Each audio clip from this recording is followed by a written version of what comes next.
Hey, what's up, everyone? Good morning. Welcome back to another edition of the show. This is the Bader Show. I'm Mark Bader. This is episode 434.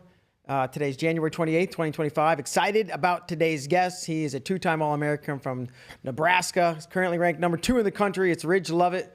Ridge, thanks for joining us today, man. How you doing? Absolutely. Doing great. Awesome. Cool. Several things I want to get into.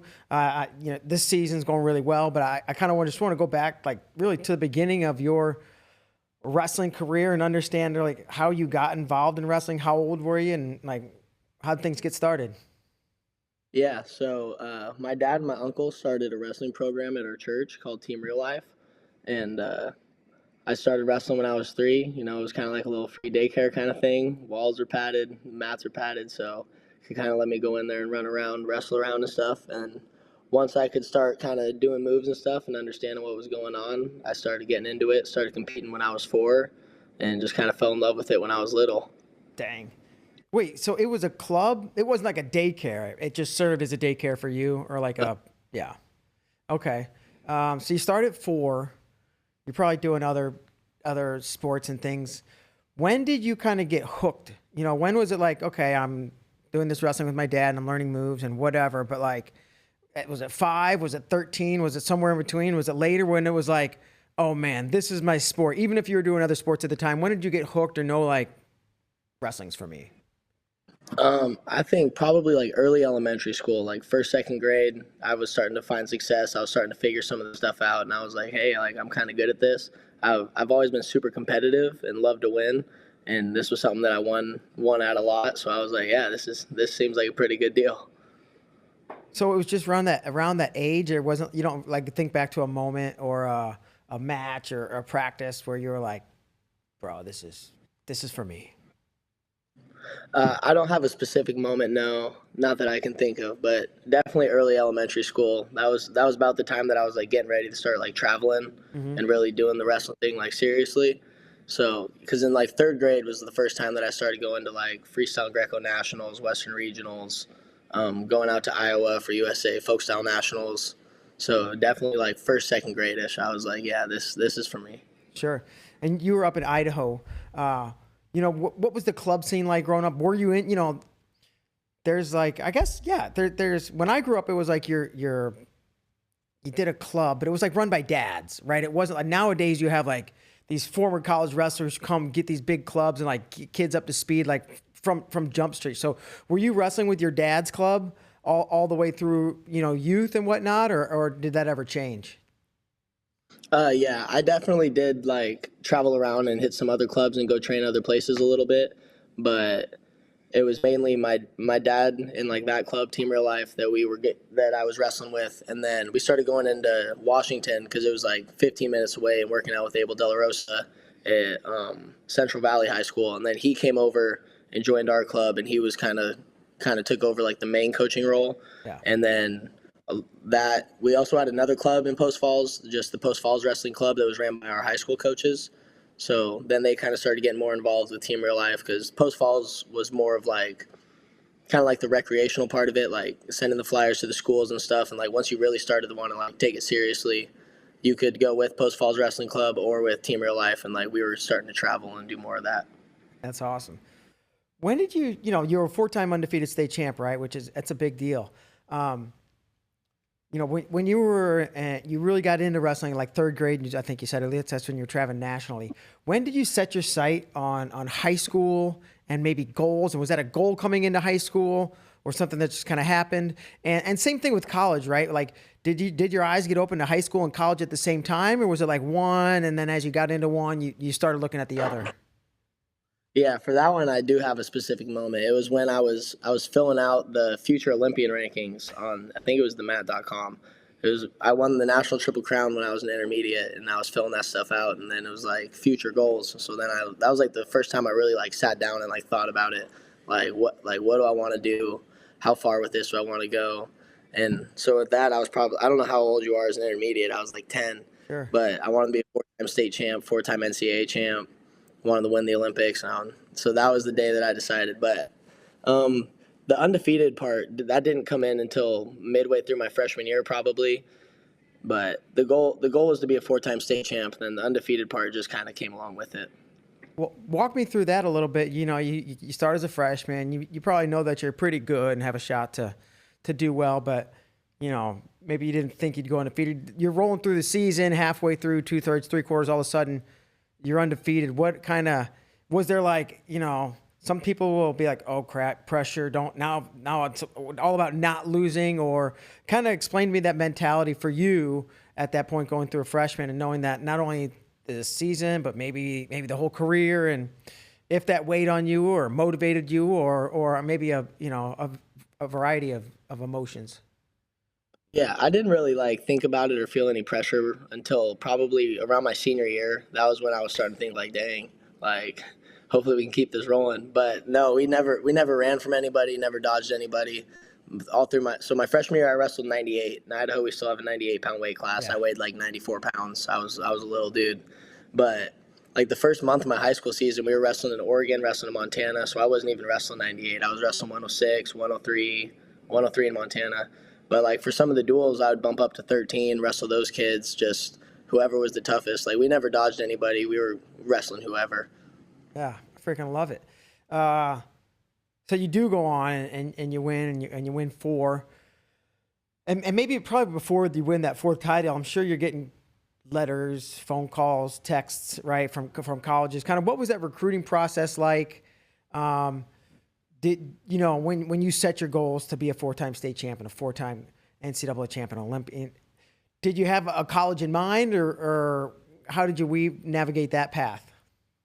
Yeah, so it was actually kind of funny because the day that recruiting started, I was in Greece for Cadet Worlds. It was in Athens that year. So yeah, we were in Athens, and my dad told me, don't answer the phone. If it rings, I know you're going to be excited. Just let the calls go to voicemail. The coaches know you're in Greece. And but I was in a room with Lucas Bird. We were roommates, and I think he committed to Maryland day 1. He was on the phone the entire day. I was just sitting on my bed watching him. I was like, dang, I want to call these dudes back right now. But when I got home, the phone started ringing. I was getting the letters, and I was keeping my options open. I wasn't too good for anybody. I was like, hey, I want to see what everybody has to say, and then we're gonna take all our visits. We're gonna kind of slow play this and make sure that we make good decisions, make the right decision. Yeah. So yeah. Man, that would have to be. I don't know, maybe frustrating is the right word. I don't know what the exact word is. Not necessarily jealousy, but yeah, I was sitting there watching Lucas do this thing. It's dude, it's a cool thing. You're getting, recruited and all these big time coaches. You didn't listen to any of the messages or know who was calling you? You just kind of let it go? Yeah, I didn't even touch my phone. I was like, we're not even going to do it. I don't want to have to, no FOMO for me. Yeah, that's cool. So when you get back home and you listen to all these messages or read the texts or whatever, was it Mark Manning? Was it Brian Snyder? Who from Nebraska reached out to you? It was Manning and Snyder both texted me, but Maple was my dude. Okay. Going through the recruiting process, Maple was calling me all the time, texting me every day. Maple was my guy. Where did you take visits? I took visits so right after Fargo that year, I took unofficials to Iowa State, Nebraska, Illinois, Purdue, and then I went and did a job. My dad works for Nike, so we were out there in New York. He was working, and then we drove down and took an unofficial to NC State. And then for my official visits, I went to Oklahoma State, Nebraska, and North Carolina State. All right. Tell me about your trip to Nebraska and what you liked about it and why what sold you. Well, first of all, Jordan Burroughs was here. That's hard to beat. Yeah. But the facilities and the stuff that they do for the athletes here are second to none. The spot that I'm in right now, this is the entrance to our wrestling room right here. Yeah, it's right beautiful. Over there. We got American balls and stuff. So it's the stuff here is it's amazing. Just being able to be an athlete here and the privileges that we getting to use all this equipment and the facilities is outstanding. The athlete dining hall is fantastic. And then, I was tight with some kids on the team. Me and Kevon Davenport were pretty tight, and I was like, this kid's going to be my roommate. That's cool. Me and him were boys. And now he's one of my best friends. Even though he transferred away, that's my guy. So I had friends that were here. I had a great connection with the coach and the rest of the team. So I was like, yeah, this is a spot that I can see myself wrestling. Yeah, that's great. One of the first things you mentioned is Jordan, right? That's like a no-brainer. But did you interact much with Jordan on that trip, or I don't know the exact timeline. Was he still there when you got there for a period of time? Yeah. What was your Yeah. interactions or relationship like with Jordan? And did you wrestle It with was him much? awesome. Not then. When I was at 33, I was a little small for him. But eventually, But he was training with Berger. They were going on trips and stuff. Greasy was training with P. Rob. They were going on trips. I don't remember what World Championships that was my first year, but it was like the first couple weeks of my freshman year. Final X was in Lincoln, so I was like helping set up for Final X. That was when JB wrestled Imar, and Greasy wrestled. I think he wrestled Deacon. So it was like as soon as I came in, I was like, this place is lit. This is awesome. And yeah, I've always been tight with JB. He's a super good dude. There's a reason that he's so many people's favorite wrestler. He's just an awesome guy to be around. And I'm friends with the kids. I've known Beacon. Like when I came on my recruiting trip, Beacon was little. He was a little dude. I have pictures with him. And I've just always been tight with them. They're great people, great family, and they're great for the sport of wrestling. yeah, for sure. Being in that environment, right, where you have Jordan and James Green wrestling, training for Final X, training for the Worlds, watching that, and like probably the spring and summer, like just tell me what you from observing from afar, what if you learned anything, whether it was technically or just mentality or training, or by watching these world-class guys, in your room. Yeah, I think that the biggest thing that I picked up on would probably be like the pace and like kind of a little bit of the mentality. Like when you watch JB wrestle, like he looks like he's a dude on a mission. And I think that the biggest thing I picked up on from their training was the intentionality in positions, the way that they focus on each thing that they're doing, just the little things, making sure that they're picking up on the little details, not missing anything. And just that intentionality to just the fine details was really big for me. Sure. Your progression in college has been pretty good. You could think you came in and you're seventh in the Big Tens, and then you moved up and you're second in the nation, and you All-American again. But I also guess I want to talk about mentality because you go second in the nation. A couple years later, you're seeded first, and good and a close loss. I think it was 1-0 in the semis, but you end up sixth. Like talk and then this year, right? It seems like you're wrestling even more freely. Maybe the difference between being seeded 10th and being seeded first, and then not being the number one guy again. And like, I don't know if there's a similar question, if there's pressure or expectations or a lack of pressure helping you wrestle more freely, but it's kind of a long-winded and open-ended question, but I think what I'm trying to get with this. Yeah. I don't really get too excited about the outside pressures. Like part of it is I'm from Idaho. I was never really expected to win. Like going to Fargo and stuff, I was never really the favorite. And, it's just kind of like always been like a little chip on my shoulder. Like, yeah, let's go prove something. Let's go do it. And, just going out there, not trying to wrestle to win. That's been a big thing I've been trying to change. Cause sometimes like I was getting into the habit of not trying as hard as I could because I didn't have to win a lot of matches. Like I didn't have to put out my full effort. And now that's been something that I've been working on this year, especially after Vegas, kind of holding back in the finals match there, holding back in nationals and stuff, and really just let myself go and be like, hey, like let's go get tired. Let's go see how tired we can get this guy, see how many points we can score, and have a good time doing it. Sure. And when you talk about holding back, right? Because I think a lot of wrestlers do, and I don't think it's intentional, right? It's like something that just kind of happens. But maybe talk me through why you think you were holding back, or what do you think was holding you back, or preventing you from just stepping on the gas. Yeah. Well, getting tired's scary. Yeah. Like being out there when you get exhausted, it's like, oh boy, like now I'm tired. Who knows what's gonna happen? Have you experienced that? Like that. Not really. No, I've always had a good gas tank, so I don't know why. That's something that I'd struggle with a little bit. It is scary. Nobody wants to gas. Scary. Yeah, because we've all seen people gas. Mm-hmm. When your legs start getting a little shaky and you're like, oh, my legs are kind of giving out on me. Like I'm a little tired.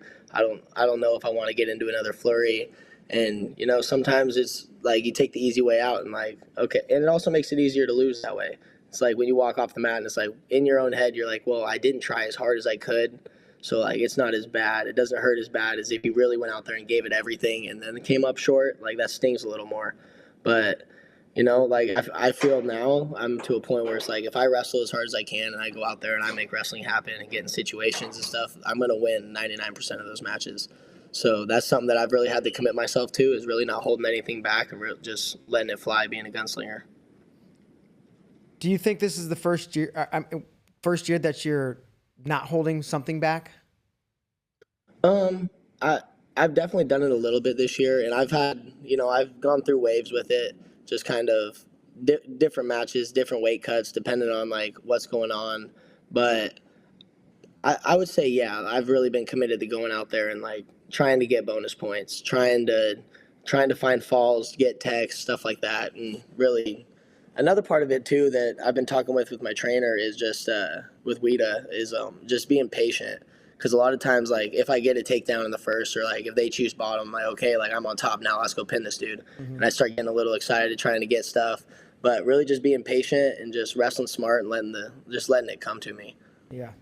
You know, one thing, I took sports psychology in college, and that's one thing they talked about was your optimal level of arousal, meaning right before the match, do you want to be like ready to sprint, right? Like super amped? Do you want to be super calm, right? And or somewhere in between. And maybe that, you know, whether or not it applies to you, getting to that right place could be why some people maybe hold back or go too hard. Or do you think, with the understanding of what I just said, what's your optimal level of arousal like right before a match?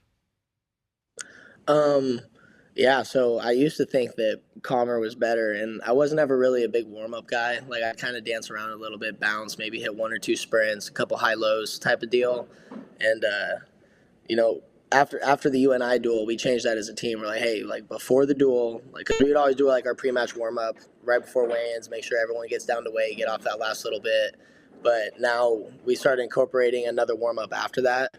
So that way when we get there, like, we're firing. But I definitely like to be calm before I go out there. So now I get my heart rate up, I break a good sweat, I get like fully warmed up, and then I like to just like sit down and relax, listen to music, and just kind of chill out and visualize a little bit of like stuff that I want to do during the match. Nice. So yeah, I would definitely say more calm than super excited. Yeah. Tell me about you guys wrestled Penn State a week or 2 weeks ago, maybe. You have a big match that night. You know it. You know it from the day it's marked on the calendar. You know who you're wrestling. You know he's really good. Take me through that and some of that similar situation. Did you do the weight cut warm up and then another warm up, and were you calm again before the match, physically and emotionally? And maybe those are similar, or maybe they're different. Yeah. So that one we started at 74. We started with Lenny.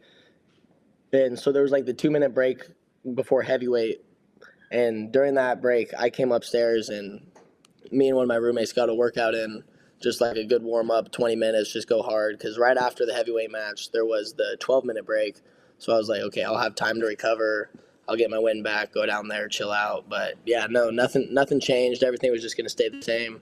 You know, just try not to make the match bigger than it was. Like, no overthinking it. Just go out there, wrestle the way I wrestle, and get the job done. Why did everything seem to go right? Like, is it one of these things where you had a game plan and it worked out, or one of these things where you're just not thinking, you're floating, and everything just seems to work, or something else, right? Maybe take me through what you remember about that match. Yeah, well, I don't know if I would say everything went my way. I did get thrown on my back when I was on top the one time. I was looking for a cradle there. Yeah. And I was talking with my dad afterwards, and he was like, yeah, when you were hanging over the top right there, I was a little nervous. I was like, shoot, I knew I was either going to land on my back or the match was going to be over with that cradle. But, just wrestling through positions, not getting discouraged, getting reversed. Now I'm down. Like, just keep wrestling, get back up to my feet, and just keep looking to score the next points. Yeah. Does that help boost confidence? Like, significantly enough, a little bit, or like, no, I expected this. Like that match? Yeah, like where you are in the season, right? I would assume you feel pretty good about being in late January and like wrestling pretty well. Mm-hmm. Yeah, no, it definitely, I don't know if I would say it boosted my confidence. I think it just kind of opened my eyes a little more, like show me what I'm capable of. I can go out there and score points through the entire match, and after the match, I was still good. Like, I wasn't dead tired. I was like, yeah, my conditioning's good right now. I'm in good shape. My attacks were working. You know, I got to my top game. It didn't work in the second period, but I got it in the third. And just continuous wrestling, keep making them wrestle through situations, wrestling scrambles, just all that stuff. Well, most of the time it works out for me. So just, I would say, yeah, it did boost my confidence a little bit. But, you know, it's just another match. Just try not to let it get too big, you know? Yeah. Almost sounds like it just like reassured or reaffirmed what you believe down deep. And now it's like, no, this is, yes. Here we go. Absolutely. Okay. Man, let's talk Caleb Henson, right? I think it was a 1-0. Was that like last year in the semis? And then I think a 1-point match at Vegas. He wins nationals last year. Do you a lot, never, sometimes like think about that or game plan or watch that match or film on him or be like, hey, at some point I may have to go through this guy again and I want to be as prepared as I can, or as, you know, but maybe not focus too much on it. I don't know. Where's your balance there? Yeah, I watched the match a few times. Like, I'm not a huge film guy. Like, I don't try to go through and try to really break people down. What, like, you know, I don't think that that's great. Obviously, knowing like if they have certain things, then being prepared for it's good. But really focusing on just the way that I wrestle. And again, it was the same thing like last year in the semis and this year in Vegas. Like, I wasn't super offensive. I was kind of holding back a little bit, kind of letting him dictate the pace, the hand fight. And, you know, there wasn't really a whole lot of shooting. So definitely just kind of wrestling the way I wrestled Van Ness, just going out there and just let it fly. And that's the way I did it at Vegas last year when I beat him in the finals. You know, I went out there, I was scrapping, I was scoring points, having fun, just wrestling, you know, and just in the semis, I was trying to, you know, I was just wrestling to win. I wasn't wrestling to really just go out there and dominate. And I feel like when I wrestle that style, I'm really hard to beat. And when I wrestle just to win, you know, sometimes you don't. You're so focused on just the ones and twos and the points and stuff that sometimes you forget to go out there and really just wrestle. Man, that what you just said right there is like what I hear echoed from all the top guys. Like, so on such a consistent basis is like, when I'm wrestling to win, I might win, but it doesn't go as well when I'm just like wrestling to score points and you know, so it's really cool to hear you say that. Okay, and you also talk about the coaches, and I want to get to your coaching staff a little bit, and really more about their personalities than what they bring as a coach. Like, what do these coaches bring? You know, there's Coach Manning, there's Coach Dr. Brian Snyder, James Green, and Tervel. Like, so great coaching staff, great mix of guys, and their personalities are just like, I don't know, they seem great for the athletes. Maybe talk about these different coaches and what they bring to the table, not necessarily with technique and on the map, but what they bring to the program more with their personalities and who they are. Mm-hmm. So we can start with the boss man, Coach Manning. All right. You know, I've never been to a practice that I went in thinking like Coach Manning doesn't want to be here. When he's talking to us before practice, he's high energy. He's always ready to go. Like, you know, like what I just said, I've never been to a practice that I thought the Manning didn't want to be there. If we have a bad loss, doesn't matter what it is, you know, he might not be feeling well that day. He comes in, he's ready to go. He's like, yeah, let's get to it. Let's get to work. Let's get after it. And then I would say with Tervel, the biggest thing that Swerve brings is Swerve? I would say is his Swerve. Yeah, that's my boy. Yeah, I would say it's like his wrestling philosophy, the way that he can like break it down, and like the way that he breaks down the sport of wrestling is super interesting, and it makes it easy to process and easy to understand. And you know, I don't know, Tervel's, he's a good dude, and he makes everything so easy, so fun, and his philosophies for life and the way he works them into wrestling is fantastic. Snyder's more of our analytics guy, you know. I don't know. Doc, I wrestle with Doc a lot, so a lot of it for me is like I have someone to compete against, you know. Like my first couple of years here, I couldn't really beat him, but now that I've gotten older, I'm stronger. You know, we're more closer to the same size, and now with me and Snyder, it's kind of like a competitor friend kind of dealie. Mm-hmm. And I would say it's the same thing with Greasy. It's like a new feel. They wrestle two different styles. James is super explosive, gonna go get takedowns, and but you know they always have my back. Those are my guys. Like if I need to pick me up, like I'm talking to Coach Snyder. You know, he can really, I don't know, he has a way to connect with me and talk with me. And I would say it's the same thing with James. Like he came in last year, I believe, and like was like on the coaching staff. So he's still kind of like the new guy, but he's, you know, you always need like a coach that like you can be friends with, that you can talk to. You can talk about like different Instagram reels and stuff. So like for me, that's James. He's, you know, he's like my friend in the coaching staff, someone that I can joke with, talk with during practice. But at the same time, like, you know, iron sharpens iron. We can get in there and scrap and get after it. Yeah, I love it. Okay, just kind of a couple more things I want to go over here. The first one was just like all-time favorite wrestler, right? If you could pick one person, dead or alive, and you're like, this was my all-time favorite wrestler to watch, is kind of what I'm getting at, right? As a fan, and it could be somebody you know or somebody you don't know, but like, who's your all-time favorite wrestler? When I was younger, it was probably David Taylor. David Taylor in college, but then once I started getting a little older and started watching more wrestling, Jordan Burroughs, 100%. I probably know, but why? He's the GOAT. What you mean? That I came to Nebraska. I'm following in his footsteps. I get to go out. I do camps with him now, but just growing up. So, and another reason was because I remember when I was in 5th grade was when they announced that wrestling was going to be cut from the Olympics. I didn't go to school that day. I was heartbroken, distraught, and now I'm wrestling in a wrestling room that has the 2020 Save Olympic Wrestling and Jordan Burroughs on the front of it. So like, you know, he was kind of like the ambassador for America and the USA, just helping to keep wrestling in the Olympics. So I've always looked up to him for that. Like he did it inadvertently. I don't think he meant to do it. That wasn't his goal to save wrestling, but that's kind of the way that it happened, you know. So that was always big for me. Always looked up to JB for that, and you know, just the success that he had and the way that he carried himself. Like there was always something to look up to. Dude, you nailed what he's done for the sport, like you said, and the Olympic movement, the way he carries himself on and off the mat, the success he's had, the resurgence. You know, I don't know if you remember, but like USA Wrestling wasn't doing well in 09, 10, 11. They weren't having great, and then boom, he wins, and we've had a golden era kind of, especially this last squad. It's just been lights out. So yeah, tip of the cap to Jordan for sure. And here, I got a question for you. I didn't think about till just now. Maybe this isn't fair. Do you think Jordan will wrestle again? Or do you think maybe, well, we all know it's closer to the end, but we don't know. He's never really announced whether or not. Yeah, I don't know. Obviously he can, you know, yeah. JB is a dog. He can always go do it, but you know, I don't know. That's a question for him to answer. With all I see is Gold Academy, he's kind of transitioned into that coaching part. Beacon's out here scrapping wrestling, and you know, time will tell. We're just gonna have to wait and see, but I think that's a decision for him to make. I think he's ready to go. He can go do whatever he wants. He's that kind of person, and yeah.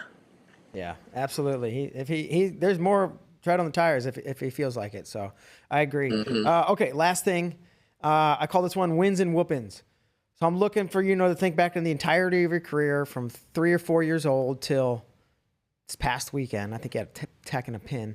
Can you think of one win that stands out as memorable? It doesn't have to be your best, but it could be your best win. But it could be some kid you beat in grade school, and for whatever reason it's memorable. And then just one ass whooping. Everybody's got their butt kicked once or twice and got off the mat and been like, holy crap, I don't know how to wrestle. Right? Can you think of one win that stands out and one whooping that stands out? And you can do either one first. Yeah, so ass whooping that stands out would definitely be my first year junior at Fargo. I lost in the semis to Joey Melendez from Illinois. I lost on a last second, very end, bricks throwing. And so right after that, we go over and we start working on finishes because I got in on 2 or 3 shots and didn't finish. So I was over there with Chris Owens working, getting the leg up, doing that kind of stuff. And then we get in Lovett, mat 12, Ridge Lovett, mat 12, first call. And I was like, oh, shoot, got to run over there. And I'm running. I'm like, I don't even know who I'm going to wrestle. And we get over there, and Pat Glory was standing on the mat. I was like, oh, my gosh, I'm not warmed up. All right, here we go. And I made it out of the first period barely. but he hit me with like a high crotch off the whistle one of the times on a reset, and I was not ready for that. I wasn't ready for that match, and he kind of ran through me. I scored, so that was cool, but no, he ran right through me. All right. That was definitely an ass whooping that stands out. All right, cool. How about a win? A win? Everybody always does the whoopings first. They're way easier to remember. Yeah, for sure. Not as many of those. Yeah. But I would say a win that stands out would probably be my either my quarterfinals when I pinned Tariq Wilson at nationals, or the semifinals when I beat Andonian. Those two really stood out. You know, when I pinned Tariq, that one was awesome. Just like when I stood up, that was like, people told me, they're like, hey, like when you go out there and wrestle, like don't look at the crowd, like whatever. But we were in Detroit, and I looked up, and it was like straight up, you know, just fans. It seemed like they were just a wall. So that was a pretty cool one. When I stood up, I stuck my arms out. I was like, let's go.